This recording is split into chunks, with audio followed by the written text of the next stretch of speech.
I'm going to try as much as possible to have executives come on at least once in a calendar year when they feel that it's the best time for them to share as much as they can. I also don't want them to just simply come on at a time where they can't share much in terms of updates or a roadmap to what's happening in the program. I would rather lean on them at a time where there's more updates and changes that they can readily and openly talk about, because that's where you get the good stuff, is when they are able to discuss. In fact, but just in terms of executives coming on and being able to actively share proper information, useful information, and then be able to react to and take questions and things like that in a more meaningful way. So Goldie says we are about 5% of the market.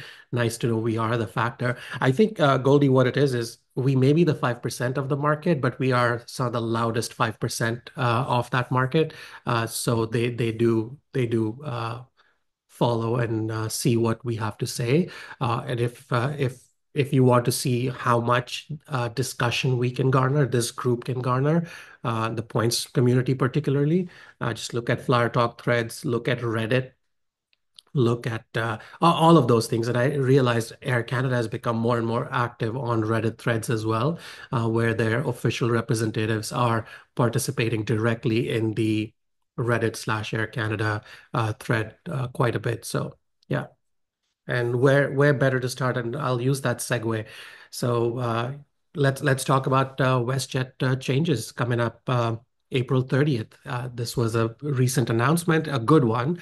To be honest, I haven't had much good things to say about WestJet in a while. So when this was announced, I was like, hey, great, the program is sort of contextually getting better. And the reason I say contextually is because no, they're not revamping their program to a degree where we're like, oh my God, we haven't seen this in the market. But wherever their program is right now, it's going to get a little bit better for people in Canada to be able to use these points, to be able to, redeem those points more actively in what they want to do. So without further ado, WestJet changes coming through. The first one was a, a few things were announced in that. The first one being WestJet dollars was going to become WestJet points. And as soon as that was shared with people, people started speculating, oh, does that mean points are easier to devalue? So they're making it into points. I don't quite think it's that, but there is something to it in terms of aligning yourself to the rest of the loyalty programs in the market that all use the terminology of points. So for people to be able to understand points and what points mean in terms of real redemption value for flights and other things. So I think there's something to it, but does that necessarily mean them changing WestJet dollars to WestJet points is going to equate to devaluation? I don't think that's the reason. There can be devaluation of the program down the line without it being points as well. But anyways, good news is they're changing from WestJet dollars to WestJet points. So 100 points is going to be $1 Canadian, or if you find it easier, 100 actually. All of your accounts will automatically get converted. So depending on how much WestJet dollars you have in your account. So say, for example, 100 WestJet dollars will convert to 10,000 WestJet points. And you would still be able to redeem those 10,000 WestJet points for $100 values. They haven't changed the value proposition. They are simply, at least for the first step, they're simply converting everything from WestJet dollars to points. And the conversion is going to be 100 points is $1.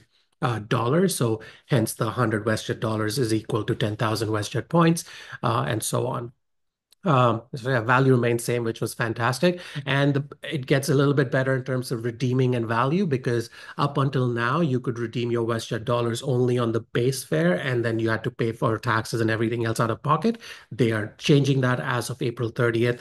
You will be able to redeem all of your WestJet points towards flights. That includes base fare plus taxes, plus if you've paid for seats, plus if you've paid for whatever else, bags, this, that, and the other. All of that will be able to you'll be able to redeem your WestJet points towards starting April 30th.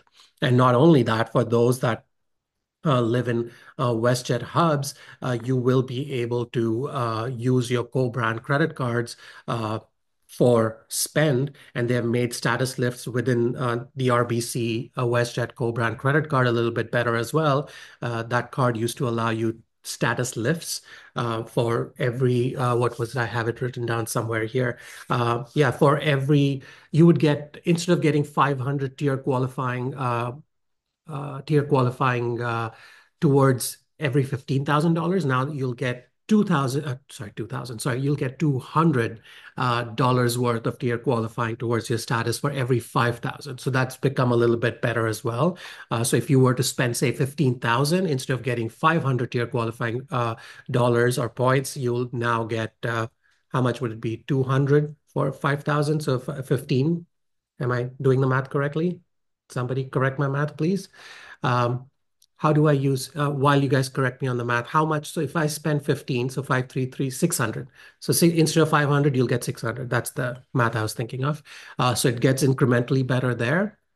And they're doing a seamless integration, or so we are told. So take a screen grab of your WestJet accounts, at least closer to April 30th or 29th, simply because you want to be able, you want to make sure you got the correct equivalency converted once the conversions go through.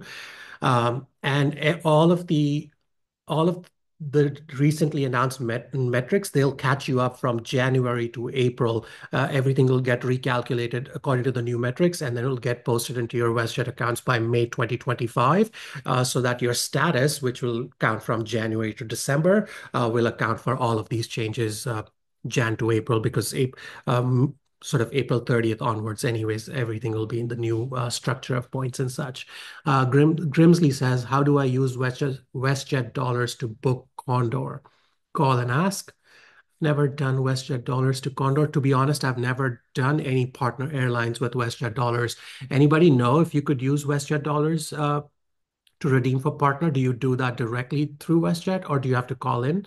If you do, please let me know, because I haven't directly ever even looked for partner redemptions through WestJet dollars, so I'm not sure. But Grimsley, give it a minute or so, and I'm sure other folks will chime in. Um, WestJet dollars don't expire, says Justin. Is the new WestJet points expiry? To be honest, in the communication that we received, there was no mention of expiry of points. So even if there is, I think it'll be a generous 1 to 2 years, but there was absolutely no mention of any change to the expiry bit. So I think for that first stage of moving your WestJet dollars to WestJet points and such, there is no expiry yet. If there is expiry coming through, I am sure they'll send us an email, or they would have specifically mentioned that. I haven't seen anything in there. Oh, Heather's gone one step ahead and says it says no expiry in the FAQs. Perfect, Heather. Thank you. So yeah, that was our WestJet news. And Grimsley, the fact that nobody's able to confirm, uh, I will, if you pop me a quick email, I'll make sure I double check. If not, I will get you that answer. So the question was, how do I use WestJet dollars to book Condor, who are airline partners with WestJet? Do I call in, or are you able to do it directly through the system? Yeah, pop me a quick message if you don't get the answer by the end of this. I'd be happy to fill you in. I'll need to sit down and look up booking partners. Heather is speculating, saying, I think you can't book partners yet. So yeah, that could be it. But yeah, that could be it. Like I said, I haven't had a chance to do any partner redemptions through my WestJet dollars, to be honest. Um, Grimsley says DE, and I'm assuming DE is Condor, doesn't show up on the WestJet website, but it shows as a call to book option for WestJet on Google Flights. I don't know. I'm not sure if they allow the use of WestJet dollar to cover the cost. Okay, Grimsley, you'll have to do your own search, maybe enlighten us in the next few minutes, or in the next few minutes, or like I said, I will follow up with you if you don't mind just pinging me a quick email, because I can guarantee you, and you folks know this, I'm very forgetful of things if it's not in writing in an email with me. So thank you if you're going to do that. Let's move on to the next thing that popped up this past week, which was, hey, look, took a year and a half, but Aeroplan Family Sharing is back, and I was not expecting it to be back this soon, because of conversations we had last fall, maybe last summer with them, and there were talks about it being this summer. But the fact that it's up and running in winter, hey, good job. I wasn't expecting it, so this was a welcome surprise. The added thing was the account verification, which is good to see, to be honest. And for those that have been using the app, you've already done that. If you've so the account verification is basically it'll make two-factor authentication mandatory. Once you've done the two-factor authentication, then there's an entire verification process. And if you've been flying Air Canada and your Aeroplan account is active and you've flown at least, if you've flown at least Air Canada a couple of times in the last 5 years, or your Aeroplan co-brand credit card is already linked to that account, you will get automatic verification. You don't have to do anything, which I think will be most of this community. But if you don't have those things, you can still visit select airports across the country and then meet with a customer experience manager, and they'll do it manually, or you can also do biometric identification using your phone. So kind of like what we've done with many other apps where you sort of take your picture at several angles and do other biometric stuff that you can upload, and they'll be able to verify those things for you. So yeah, I think that two-factor authentication plus verification is a good way to go because they had already implemented that system on the back end. There's one weird thing that happens because even though Priya is part of the family account that I have, I don't think Priya has on her Aeroplan app, she has two-factor authentication activated. I'm trying to think why the case would be, but it doesn't. Every time I try to book on my app only, on the app, when I try and book a ticket for both of us, it'll say that can't do it because further verification is required. But when I go on desktop, I'm able to book both of us together or Priya separately or whatever else I'm trying to do. I don't know if that is something to do with this two-factor authentication plus verification, but that has been a thing on my app for some reason. I haven't really gone dwelled deeper into why that would be because I just eventually skip over to desktop at some point anyways to do all of those bookings. Um, Heather is responding to that WestJet comment. It says that their website, that it has to be viewable when you search WestJet website as a code share. Not sure if calling would work. Okay. Yeah, so that was Aeroplan and authentication and verification. Anybody here listening to it right now that was able to create a new one if you didn't have in the past, or add and remove people from those accounts now that it's active? I've not had to do it. So yeah, so I don't know how that entire system has sort of propped back up if all of the elements are working. I've not been able to do it through my accounts. But Heather is saying, I'm not a family share yet. Plan to do it this weekend. Perfect. Keep us posted, Heather. If you have a feedback, throw it on any of the channels or email me, and I'm happy to sort of plug that in. Or once this thing goes on YouTube and other avenues, you can share your feedback directly on that as well. I don't like the proportional redemption aspect. Oh, you don't like the proportional redemption aspect? I can tell you that it does it really seamlessly. That's the one thing. And it also does the proportional thing, and the notifications go out to family members to tell you, or notifications comes to me that there's a family activity that has happened. So even if you weren't doing something, it kind of does that for you. And the proportional factor is also something that is almost like a security thing so that you're not adding complete strangers into your family account who are doing their own thing without you getting impacted. So I think that proportional thing makes it a fair system where you have your family, and if you want as a primary person, you could restrict their redemptions completely, which is what I have, because for my mom, dad, and everybody else, they can only they can only earn into the pool. They can't redeem it themselves. But because I do all of the bookings for the family anyways, so I've done that. But I think the proportional piece works really well. But I can see what you're trying to allude to, Heather, in terms of having all of them, and then if you didn't want your points to be used for your other family members' sort of tickets. I get that argument, but I think having that proportional thing really runs to that core of having a family account, which is truly a family, and you're able to use it amongst all of you. Uh, oh, Heather, I don't think that's ever going to happen. Heather says, I want to be able to choose how much from each account goes towards that redemption. Unfortunately, not a thing. Are there other family accounts from other airlines where you're able to do this? I don't think there is one. I don't think any of the hotel programs offer that either.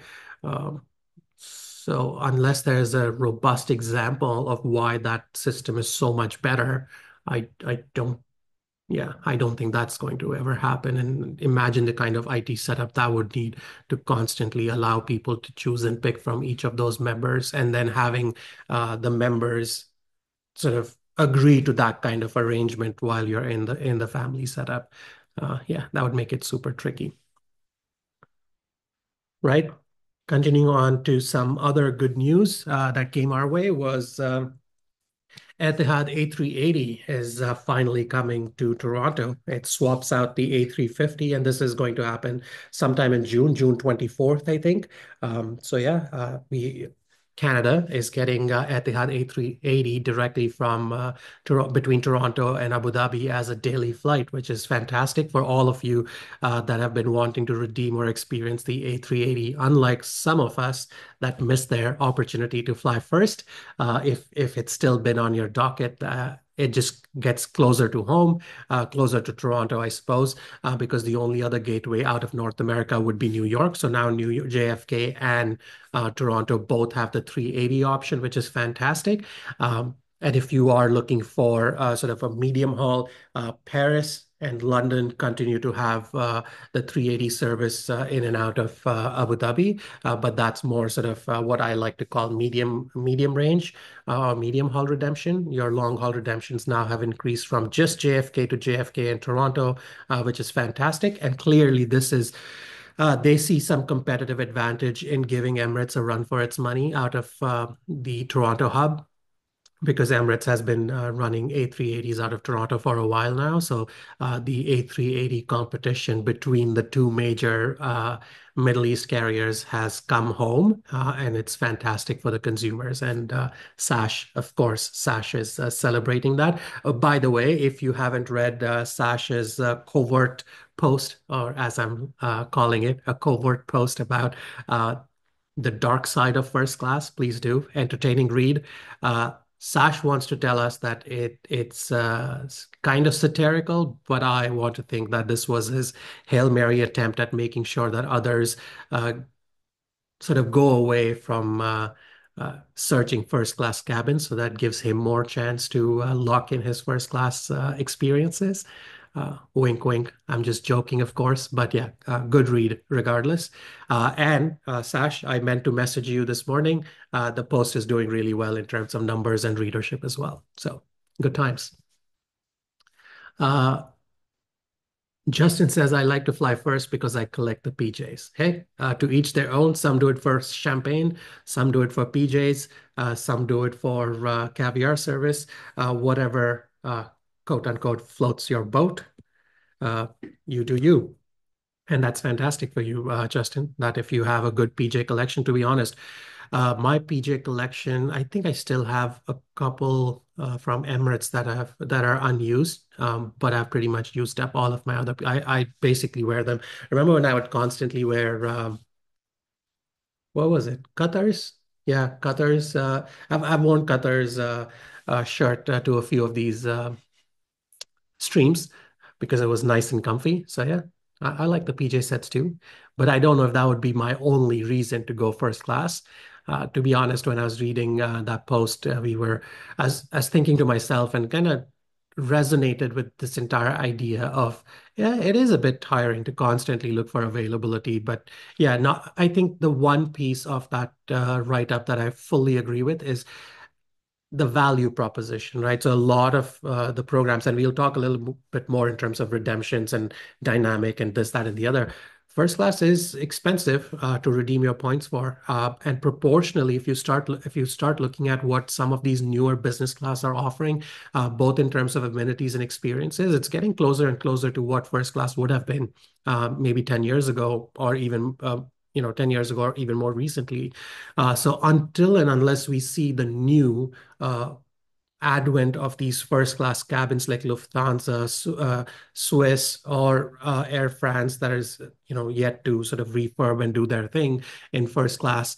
Um, Qantas First Class and all of the others come through, we just don't know yet what the new first class experiences would look like, and maybe they'll distinguish themselves even further. So if that ends up happening in 2026, maybe 2026 and onwards, that incremental value of your points to redeem for first class will be a lot more sort of worthy.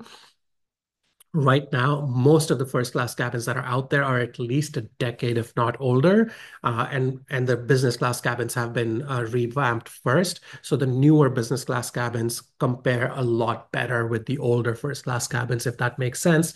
Um, and that's the piece that I fully agree with Sash in terms of value when it comes to redeeming redeeming for business class experiences versus redeeming for first class experiences. Um, PJ talk continues. Etihad residence PJ is Armani. Yeah. First class is Armani too, says Sash. Grimsley says Etihad was selling first Muscat to Abu Dhabi to London for 1,000 USD from February around April, May. Yeah, Sash says many sweet spots with YYZ if you dig in. Yeah, start looking at, and this is not a hidden thing, start looking at YYZ all the way onwards to like Bangkok, Jakarta tends to be, and I think Sash has written about those sweet spots as well, especially coming out of Bangkok or Jakarta. I think I'll have to dig in, but if you go onto Points, Miles, and Bling and just search Etihad First Class, you'll see a few posts by Sash. He's written a planning post in the past as well, and I know he had done a review of his first class experience out of Jakarta, maybe. So yeah, those things are still there, and there's some solid information in those posts. So definitely look for those to get some of these crumbs and ideas that Sash is hinting at. Justin is asking, in first class Etihad, do you also get the leather pouch bag thing? And what was Sash's response to that? Sash says amenity kit and PJ for residents is all the same as first class. Yeah. Yeah. Perfect. Yeah. So Etihad A380 coming to Toronto is good news all around because it just brings you one more option for you to experience the A380 in all of its glory, be it first class or upgrading yourself using cash into residence directly. So yeah, fantastic use. Um, what else? What else did I have? Hyatt award changes. Hyatt has been doing for a few years now, announced their recent award changes coming up on March 25th. So you have about 25 days or 24 days from today to be able to book all of your redemptions at current prices. I didn't dig too far deep beyond the higher end redemptions, but in a nutshell, if I had to give you what was happening with Hyatt Awards, one, let me start with kudos to Hyatt for giving us all that 1 month and a little bit of time to plan our redemptions, to letting us know that these category changes are going to happen in a month's time. So, if I had to give you a TLDR or too long didn't read kind of information, uh, Japan. I wouldn't go and say that they have slandered the redemption values, but the redemption values are going up at least one category across Japan. Most of the Hyatt properties are becoming more expensive. Some of the ones that folks that have been to Japan and rave about, like Park Hyatt Tokyo, or which one was it? Grand Hyatt Tokyo or Andaz Tokyo, the Toranomon Hills, all of those are going from category 7 to a category 8. So right now you'll be able to redeem it at 30, and these are all standard rates, right? So we are talking standard night redemptions. Right now, all of these properties that are category 7, you can redeem at 30,000 points. Come March 25th and onwards, you will be redeeming those same properties for 40,000 points at a standard rate. And then, of course, they have a peak and off-peak value to those redemptions as well. But every time these changes are announced, the benchmark is the standard rate. So if you are headed to Japan, or if you were holding back reservations for Japan, this might be your time to do it in the next 20, 30 days, not 30 days, in the next 20 days or so. You want to be able to lock that in. I don't think I saw anything in the chart other than Japan that caught my attention in terms of consistently becoming more expensive for some of these. I'm sure there are a few properties that are going in the reverse direction as well, but none in Japan. Japan, everything was increasing. Actually, no, I'm looking at it right now. Hyatt Regency Yokohama is going from 4 to a 3. So yeah, there's one property that's going down, but almost everything that this community would care about in terms of high value redemptions, everything is becoming a little more expensive. Um, Yes, Sash, didn't even look at Sash is saying devaluation nowhere near as bad as recent bond void devaluation. And and it's hard because it's only Hyatt that does such a good job because everybody else is they don't even have a chart. So the proper devaluation, we never get to sit down and sink our teeth into that information, right?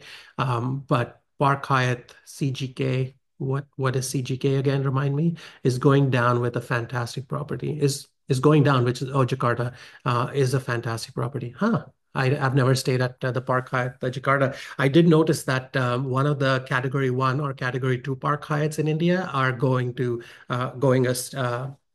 one category higher as well. But I love that little tidbit that at one point up until last year, Chennai, India, and Hyderabad, India, both had Park Hyatts at Category 1.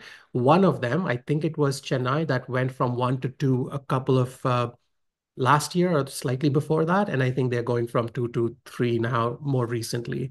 But yeah, there's lots of good Park Hyatts around Asia that are really priced well. Jakarta, I'd never realized had a good one, good property as well, which is going down. Sash, what is it going down to? Do you know from what to what?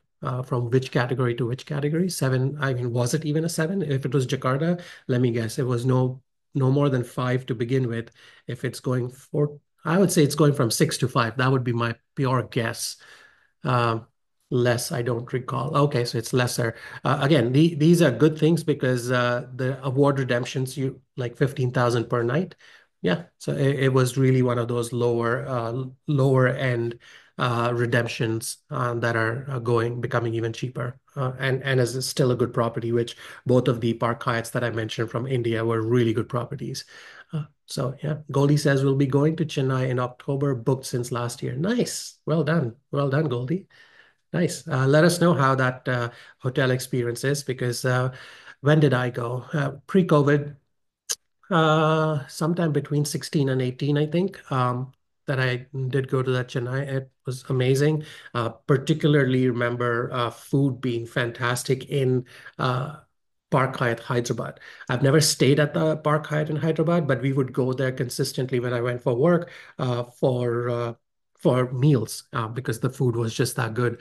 And then the Chennai one that I stayed at, fantastic property to begin with.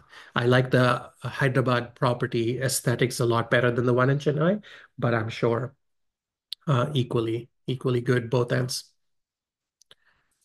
Cool. Let's talk about your favorite European program, your favorite European loyalty program these days when it comes to points redemptions. I'll take some immediate feedback without discussing all of the details. Obviously, you heard that Lufthansa is just going fully dynamic. So we'll talk a little bit about Lufthansa. We'll talk about what British Airways has done with their program and more recent announcement about how to earn status and how all of this might reflect back on what's happening in our immediate system of Aeroplan and Air Canada. And then let's also talk about Flying Blue, of course. Oh, speaking of Flying Blue, the other promotion that sort of hit just today, I would have started today. I looked at their page earlier this morning. All the details are not there yet, but according to Rewards Canada, um, the latest promo award has brought back 25% discount in business class out of Ottawa, going to a few European destinations. So yeah, Ottawa to Europe in Flying Blue promotion, Air France, 25% off in business class, which basically means just about 45,000 points in business class from Canada into Europe, from Ottawa to Europe, which is a fantastic deal. So definitely take a look at that if you haven't already. And I think that the promo rewards itself is such a niche or such a sweet spot for the North American gateways every time we see something come through. And it has been very generous across Canada. We've seen multiple gateways or multiple airports come up on these Flying Blue promotions in the recent years. So I'm happy to see Ottawa continues to get that feature on these promo rewards. And I'm sure over time, the next one and the next few ones, we'll see other gateways out of Canada as well. A couple of comments here. Oh, uh, Heather says, "Are we going to talk about short-legged flyers? It hurts." What should we talk about it? Heather, thank you for posting Emily's. Emily did a fantastic post about short, shorter people and how leg room is very important to shorter people as well, which as somebody that's average height to me, like I am, and again, average height in women and average height in men is slightly different, but as somebody that's like just on 5'7", 5'8", which is myself, I don't find that I have as much of an issue, but I'm sure there are other people that have problems with legroom, which I'd never thought of. And that post is such a fantastic post. It got retweeted by a couple of other media outlets. And I think I saw a big spike in numbers on that post because we got not a retweet, but a mention on View from the Wing. Leff, Gary Leff, plugged that in one of his posts. So yeah, that post got a lot of reads as well, and just something that I had not ever considered. So yeah, good post, good read. But tell us, Heather, I feel like you want to share something about that. Tell us in comments, and I'm happy to read that out. I bought a new Lazy Boy, and even the smallest chair still hurts my knees. Yeah, and I think that I'd never considered the idea of the depth of the seat because and I was trying to sort of think in my world what would that mean, and I think what it really comes down to is that argument about shorter people still wanting better leg room. It just doesn't mean more leg room. There's other things you can do with the airline seat, which is think about a car. When you're in a car, you can not only adjust the height of your seat, you can also adjust the the width of your seat chair, right? So front and back.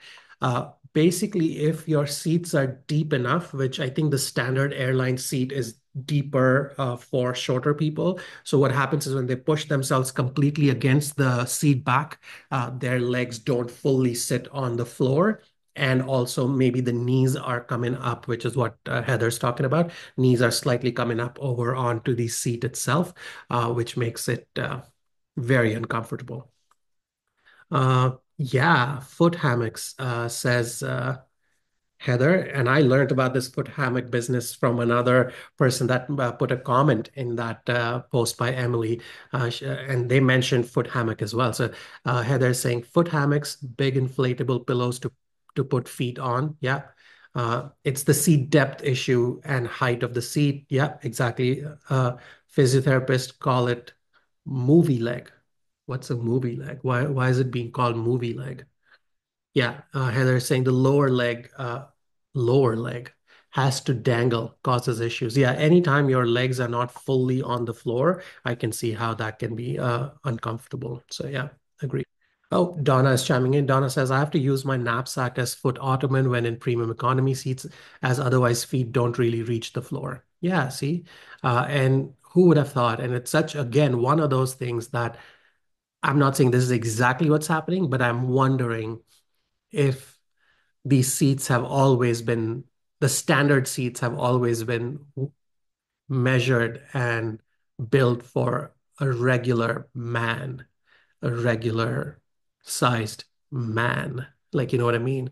And women being shorter, average women being shorter than an average man, they face a lot more of these hurdles in sitting down comfortably on in these seats than an average man, which is why, at least to me, I hadn't considered all of these things. Yeah, Sash is saying I can attest to these concerns as well. Heather's clarifying movie seats are also uncomfortable in theaters. Oh, okay, yeah, yeah. Yeah. Yeah. And the reason I didn't catch on to that, Heather, this explanation of movie seats is because I'm a little bougie when it comes to movie seats as well. So every time we go to a movie, we are constantly looking for the ones that do the recline. What's the seat? There's a name to these theaters and seats. And Cineplex has these.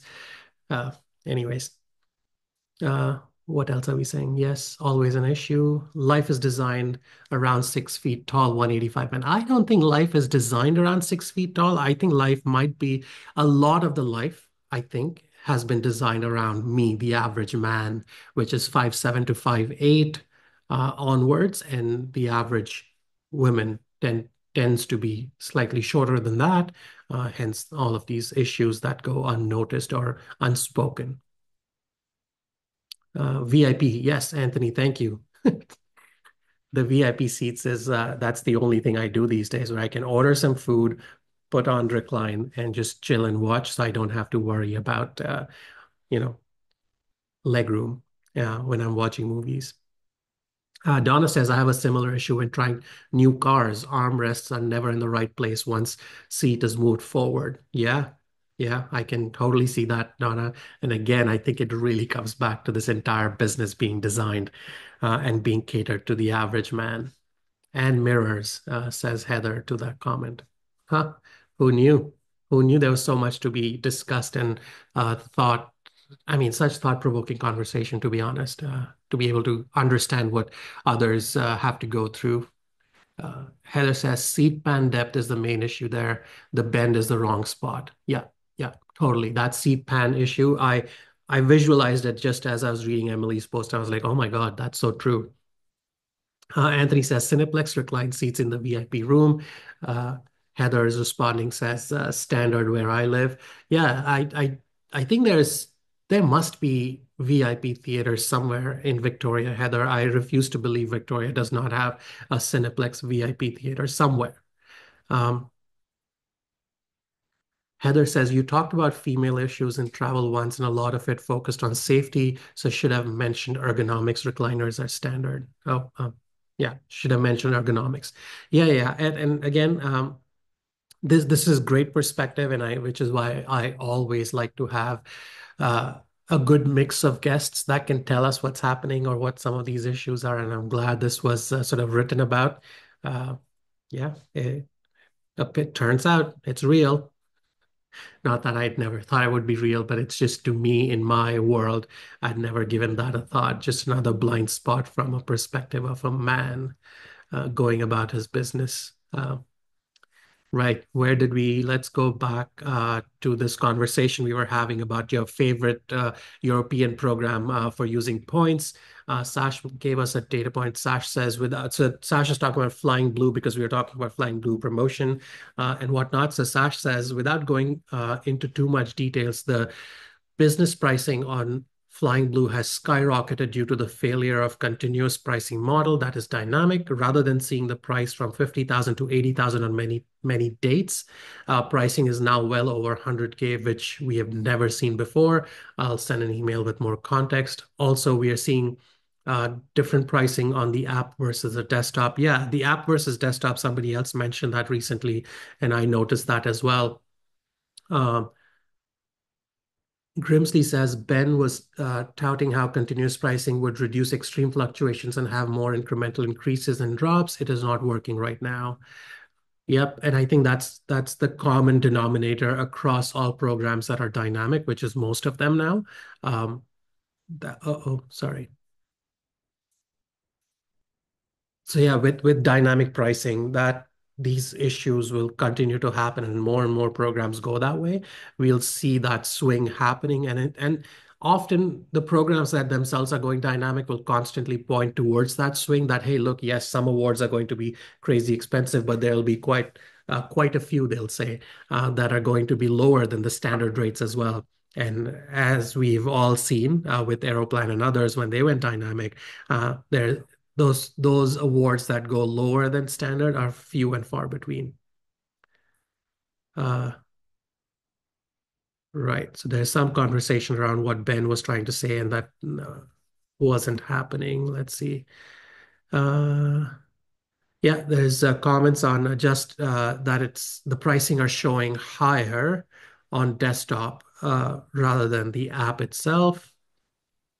And difference in taxes too. Interesting. Anytime there's difference in taxes, then it goes back to what you were saying, Sash. This is clearly an IT issue. But yeah, happy to sort of bring. I'm sure they know this by now because they follow Flyer Talk and Reddit threads a lot more than them looking for what I'm doing. But I'm happy to bring it to their attention if we have some screenshots and examples, at least get their reaction to it, and if they want to give us a quick quote as to what is happening and how long we'll see a fix come through in. Uh, Sash is upset. He says it's an utter failure. Grimsley goes on to say they kind of fixed that. Air France forgot to charge a type of US tax for many years. That's why the fees were lower on the same route than booking on KLM, but the IT issues persist. Hmm.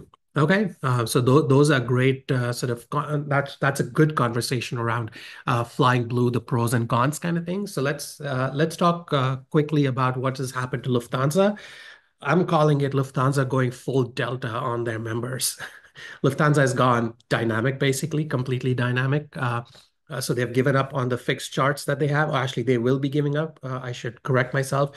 June 3rd, 2025 is when they have announced all of these changes coming through. So Lufthansa is going dynamic. They're doing away with fixed charts to a dynamic redemption for the entire Lufthansa family, which includes Austrian, Lufthansa, of course, Swiss, and Lufthansa City, which aligns them now with their partners like United and Aeroplan, which once they become dynamic, how many of you did think when you read that, ooh, does this alignment mean that at some point Aeroplan can easily go, hey there, preferred partner, how you doing?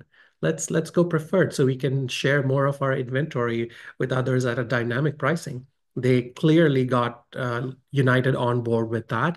And I fear Lufthansa's announcements is now going to leave a nice little window open for Aeroplan to eventually bring on Lufthansa as a dynamic preferred partner as well. And again, I want to be very clear that this is just me speculating. I have no information that they actually will or they plan on. This is me completely speculating that it leaves a window open that the possibility of Lufthansa becoming the next preferred partner with Aeroplan and going dynamic within the Aeroplan structure as well once the dynamic structures of Lufthansa's own program comes through.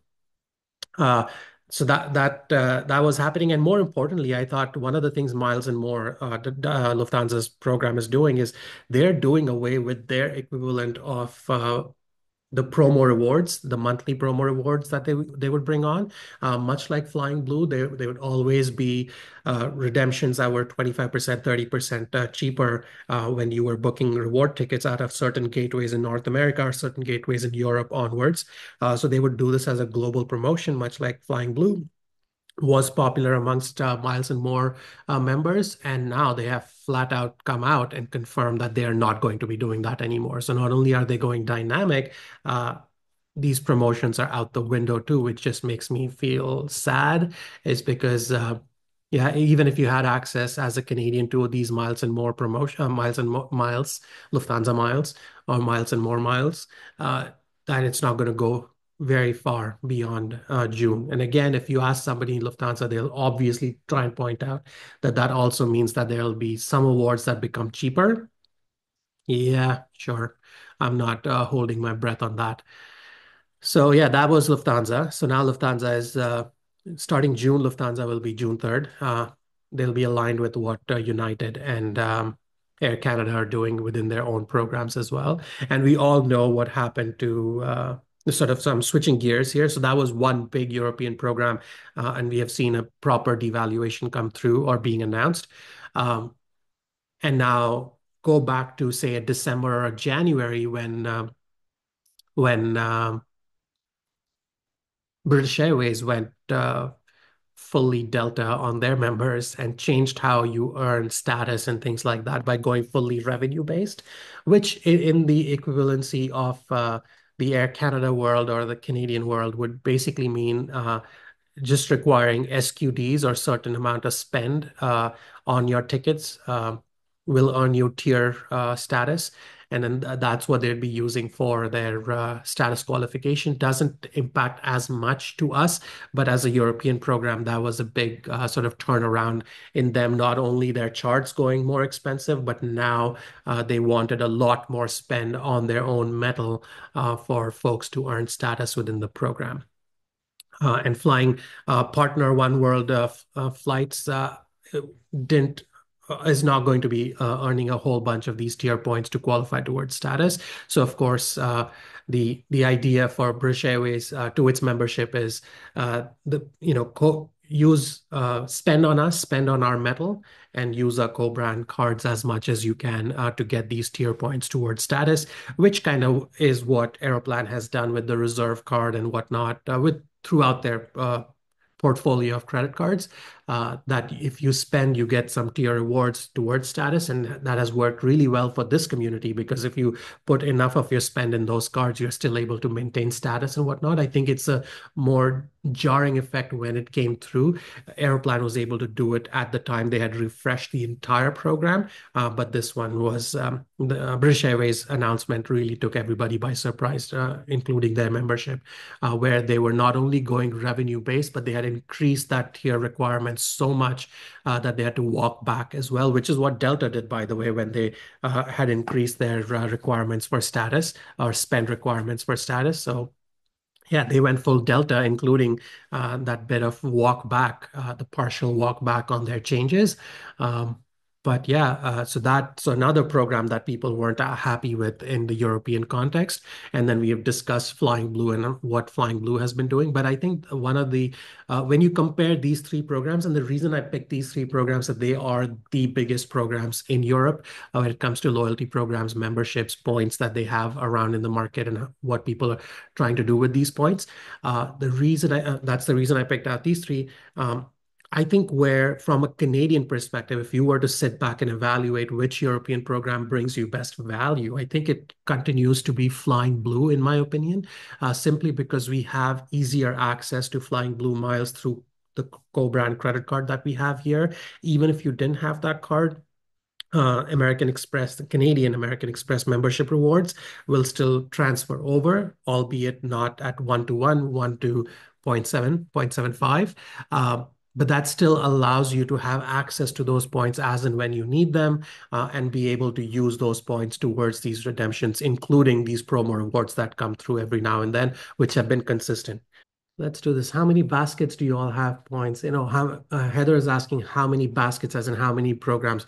Heather, to be honest, I now have like three, four of these, if you want to call them baskets, where I have points in. And I kind of mentioned this in our previous stream as well. I think the next sort of evolution or step for being point savvy is going to involve having two, three, or more of these quote unquote baskets where you can have points, and not just having points for the sake of it, but having transfer access to these transferable points where you can then move the points from, say, an Amex MR to a Flying Blue and let the points sit there for the next time something big comes up, and you're immediately able to lock that in, to be able to move the points to, I gave examples of Asia Miles or Chris Flyer or the others, to be able to have those. But yeah, Heather is saying not talking transferable, I mean airlines. Um, I'm going away other than Aeroplan and Flying Blue are my two programs that I actively, and American. Those are my three sort of quote unquote baskets. Every now and then I have points sitting in my Alaska program as well. But again, I'm going away from constantly having to monitor four programs and how many miles you have there, to trying to do it, sort of bring it down to maybe two programs, primary, secondary, and then have my big chunk or majority of my points sitting in a transferable basket as opposed to an airline basket. That's been my thing. Um, Heather says orphan points from canceled trips is my issue. Anthony says, has Canadian Amex ever had a Flying Blue transfer bonus to better the 0.75? I don't think they have. Uh, Sorry, lost your comment there. Yeah, Sash says, not sure. USMR often does. Yeah. Though I don't think they have something very specific with Flying Blue. But yeah, US ones does, says Sash. I've not experienced that myself, to be honest, with the US side. But the US side also does 1-to-1 as opposed to 1 to 0.75. So membership rewards is the scariest transferable basket because of fear of exile. Okay, sure. I mean, there's nothing to fear if you're able to bring in your points organically, is what I would say. But kind of kind of get it. But I'm not proposing that everybody has one transferable basket. You can have multiple of those. Uh, but like I keep coming back to, I think the advent of that next points savvy person is going to be have those transferable miles, but then also be able to transfer those and let it sit in these other airline or hotel accounts for that right moment. It's no longer, I mean, unless you fully, unless, membership rewards becomes so savvy with their integrations that it's instant transfers everywhere. I think the ability to understand other programs, other smaller programs around in the world, or other major programs around in the world, and what their strengths are, and then being able to transfer your points and let them sit there for a very specific purpose, and then pull the trigger as soon as something comes through. I think that's the big one for most of us in the next decade or so, for sure. Um, yeah, Bonvoy is handy transfer station, but I don't think Bonvoy is Bonvoy is great, but I think most of their transfers take a couple of days or more. And yeah, if I was looking at just sort of topping up an account, but I don't think I'll just make Bonvoy my primary thing where I collect all of these transferable points. I'll still keep Amex as the big one, but fully agree with you, Heather, that Bonvoy is a great program because it transfers to so many. So every now and then, if you're looking for a few miles for a certain program that is not easily available to you outside of that, Bonvoy makes for a great addition for sure. Sash says most US programs are instant transfer. Also, if you okay. Heather says not great value, but for those of us not in the US credit card program. RBC, Goldie, good point. And yeah, because we spoke about BA Avios, our Goldie's comment is well received in that RBC is also a transferable basket where you can move your Avion points to Avios, and Avios obviously has another 2, 3 airline programs where you can move them and redeem them, be it Iberia, be it Qatar's own program. So those are good ways to do it. Uh, but like I've mentioned this before, RBC Avion to American is the other one that I've successfully used, and I don't mind the slightly worse off transfer ratio for very specific redemptions that I do out of American. Well, we spoke about Etihad. American Etihad are great partners when it comes to award inventory and such. Alex says instant transfer is great for when you find the premium flight you want and then transfer and book. Not everyone has good stash in certain key programs. 100%, which is why I said that if you were targeting something aspirational, you are better off transferring those points in advance, but you should be flexible enough that those points are locked in for that particular redemption only, and then not have to worry about, oh, should I lock in, say, for example, 100,000 points in a program that I'm not going to actively use?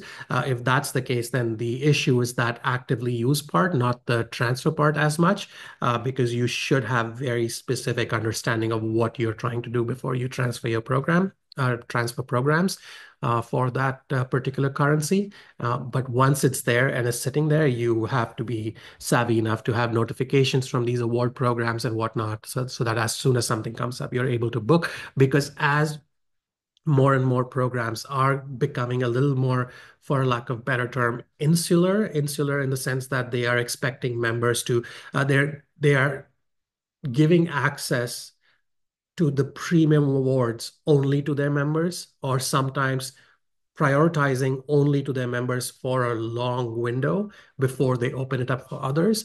So your best bet at locking in a very aspirational product is going to be out of the home program for that particular product, if that makes sense.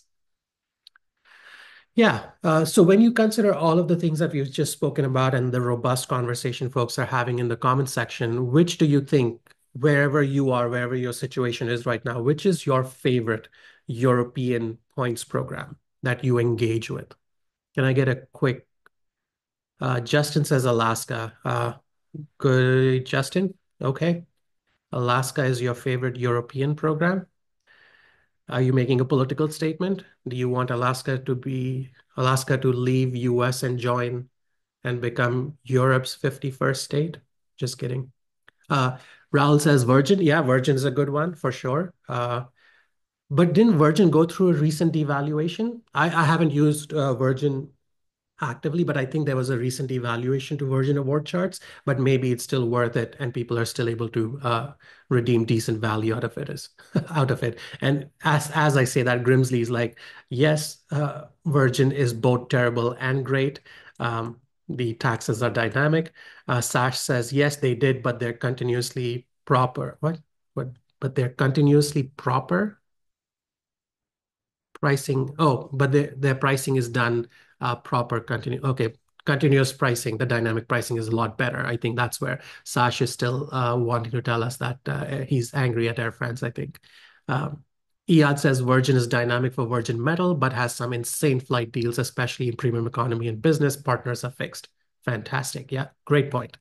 Goldie says BA, but never BA Metal, right? Raul says agreed. Some redemptions are great though. Yeah, I think we are still talking about Virgin Velocity program. Super. So yeah, I because I think that was my blind side. I was just trying to pick the biggest programs in terms of memberships from Europe. So I didn't think about Virgin right off the back because to me, I constantly think about Virgin as something to just hop the pond over to London with, but clearly they have a much better program for folks that are using them for other purposes. They have a much better, more robust program than I pay attention to. Grimsley also goes on to say India to London in business can be 30,000 miles with moderate YQ for, I think that we are still talking Virgin here. Yeah. Yeah, Virgin does Delhi London flights direct and Mumbai London, if I'm not mistaken. But yeah, no, good program for sure. And where are people funding their Virgin miles consistently from? Is it just doing it out of the US MR program in the US Amex MR, or are you doing yeah right off the back comes in and says 30% bonus with US MR, so you have to be in the US game to be able to leverage a lot of those perks out of the Virgin program. Okay, so I think I gave people three options of Lufthansa, Miles and More, Flying Blue, British Airways, Avios, and the unanimous answer is the hidden fourth option, which is Virgin. Uh, Grimsley says Lufthansa is fine if you come to terms with European taxes, lots of Swiss business class availability to North America. Yeah, Miles and More is interesting. Actually, Mohammed wrote a great post when we did, uh, what was it? When we were the selling of the packages, the points packages. Uh, Anyways, if you go in and look at just search Miles and More on Points, Miles and Bling, and you'll find Mohammed's write-up. He's done a couple of these write-ups to talk about sweet spots and how to use Miles and More points, what the best uses are. Um, good information in there as well. All right, folks, let's close this one out. All right, folks, have a wonderful weekend. Take care. Cheers.